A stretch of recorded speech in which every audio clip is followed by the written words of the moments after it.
Ricky Ross, T-Pain. I got a fresh line up, yeah, fresh outfit. About to have the parking lot on smash. Plus I got a Chevy with a 454 in the hood. That bitch got 120. What's up, it's your boy Don Black. I'm here with the OG, Freeway Ricky Ross. You already know how we doing it. We doing it on a positive note. I mean, we doing it for True to the Game. And we just want to shout out RELLIK TV. I'm here on a positive note with my OG Ricky Ross. Ricky, tell me a little bit about what you Yeah, man, we down here in Philly. We gonna change lives one person at a time, man. You know, from ghetto to ghetto. That's how I'm doing it now. You know, saving our children, man. Peace. What's the name of the website?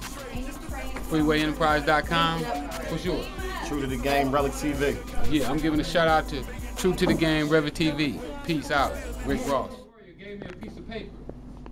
And I said, well, why are they trying to give me a life sentence? He said, everything that you want to know is on that piece of paper.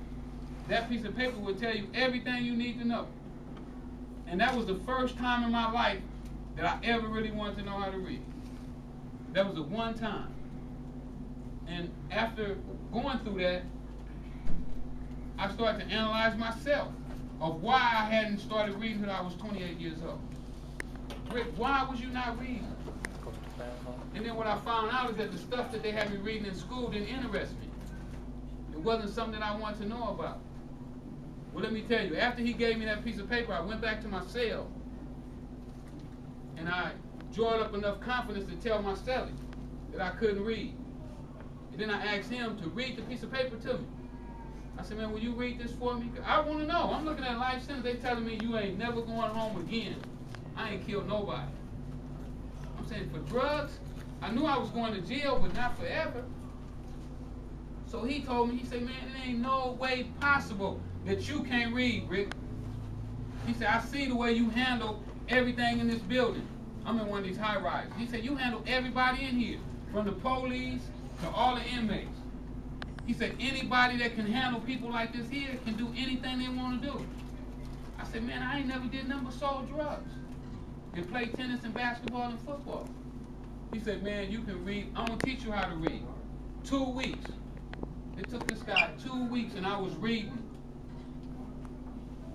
I started from there reading that paper. I started reading the newspaper. He gave me a little cue cards. We put my ABCs on. He taught me how to sign out my ABCs. Nobody had never showed me that before. So was it my fault? So just because it's some things that you may not know how to do, it's because nobody showed you. See, there ain't nobody going around in our neighborhoods giving us the information that we need. Even though our people, your mom, your father, your brothers, your sisters, your homeboys, they might love you. But just because they love you don't mean that they have the information that you need to get you to the point you need to be in. And guess whose responsibility it is to get that information? Absolutely. Because if you don't get the information, you're going to be the one that pay the price. You could go get the information maybe and give it to your brothers and your sisters, or your father and your mother. So never let nobody beat you down to believe that you are nothing, because you can be anything you want to be. When I look at y'all, I see people that's smarter than I am. I believe that every one of y'all in here is smarter than me. But the difference in me and you is that I'm going to go out and try to find it. Once I know something that needs to be done, I'm going to try to do it. Just like I did in drugs. See, I got involved with drugs because I saw something that I thought was a benefit to me. And I'm always looking for how can I benefit me and mine.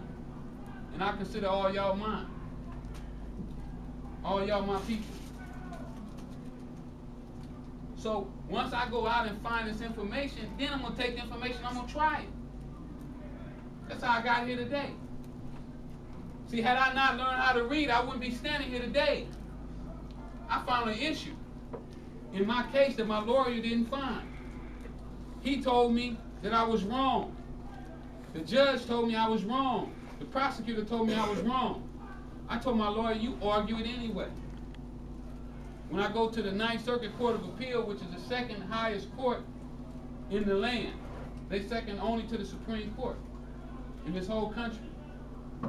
They argued my issue. An issue that Rick Ross, that couldn't read, couldn't write, the dope dealer, Now he got an issue that's being argued in front of the Ninth Circuit. The highest judge on the panel argued my case. And then when I listened to the Turk, because I didn't get to go to the courtroom, you know, when you're doing an appeal, you don't go to the courtroom, they send you back a tape of what they said. When I heard the man say that this issue was absolutely correct and that Mr. Ross was word for word correct, it just blew me away. I said, man, had I not learned how to read for myself and not did like I used to do when I do my real estate deals, hand it to somebody else and let them decide how the deal went, I'd have a life sentence right now. I wouldn't be here with you. I'd be sitting in the penitentiary. So you have to take effort for yourself. You have to start seeking out stuff that's going to benefit you and your community. Because if you don't, nobody else might not do it. Nobody else might not take the time out to learn what you need to learn. So if you get nothing else from me today, I want you to know that it's your responsibility to make sure that you're okay. It's your responsibility to make sure that your mother and your father and your brother and the people that you care about get what they need.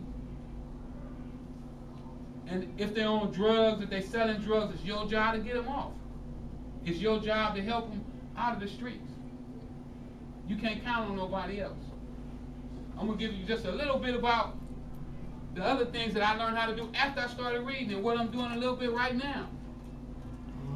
I went from not being able to read to me and Jimmy the Saint wrote a book, 2 books together. I wrote my autobiography. I wrote 3 movie scripts. I wrote a reality show. I'm doing, right now, I'm working on a movie about my life. The American Gangster series was my dream. They took it and added some more to it, but it was my idea. I was the first one to give the guy who did the series the idea to do it. It was supposed to be just me. But once he started working on mine, he came up with the idea to add all these other people in, which was a great idea on his part. If I'd have been smart, I'd have been in and locked it in where I would have been a part and benefited from all of it. Because I didn't get no money from none of it. But I gave him the idea. Right now, I'm negotiating my own movie deal with myself. I'm producing it, I'm directing it, I'm hiring a writer, I'm doing everything. So I went from being not able to do anything but sell drugs, to steal, to now I got so much power in Hollywood that I don't believe it sometimes. And I'm telling you that you can do the same thing. It's not where you at right now, it's where you at a year from now. Ricky Ross, T-Pain. Got a fresh line up, yeah, fresh outfit. But I had a parking lot on smash. Plus I got a 7 with a 454 in the hood. That bitch got 120